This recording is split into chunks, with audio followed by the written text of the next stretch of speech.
రామానుజాచార్యులు, శంకరాచార్యులు లాంటి వారు సామాన్యమైన వ్యక్తులకు అర్థమవ్వడానికి వీటిపైన భాష్యాలు కూడా రాశారు. దీనికి అల్టిమేట్ సొల్యూషన్ ఈ వీడియోలో దొరుకుతుంది. కరెక్ట్గా సబ్జెక్ట్ తెలిస్తే వచ్చే ఫలితం కూడా కరెక్ట్గా వస్తుంది. ఒకటి మెన్ ఫామ్లో, రెండవది ఉమెన్ ఫామ్లో. ఇవే మనం పొటెన్షియల్ అండ్ కైనెటిక్ ఎనర్జీస్ అంటాం. ఇక్కడ ఇంకో విషయం కూడా చూద్దాం. శక్తిని సృష్టించలేము, అలాగే నాశనం కూడా చేయలేము. ఒక ఫామ్ నుండి ఇంకో ఫామ్లోకి మార్చగలం. సైన్స్కి స్పిరిచువాలిటీకి చాలా దగ్గర సంబంధం ఉంది. స్పిరిచువాలిటీని డీకోడ్ చేస్తే అందులో సైన్స్ స్పష్టంగా కనిపిస్తుంది. కలియుగంలో పుట్టిన 99% మందిలో 3 వంతులు చెడు, 1 వంతు మంచి ఉంటుంది.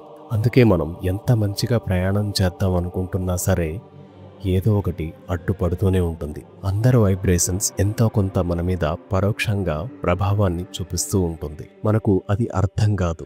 మనకేమో ఒక గోల్ ఉంటుంది, కానీ దాన్ని మనం రీచ్ అవ్వలేము.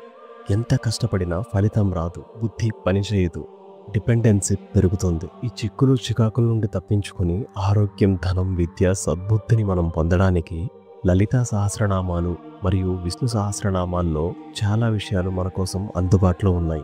ఏ సమయంలో అవి జపం చేయడం లేదా వినడం వల్ల మనం కోరుకున్నది దక్కుతుందో ఇప్పుడు చెప్పబోతున్నా.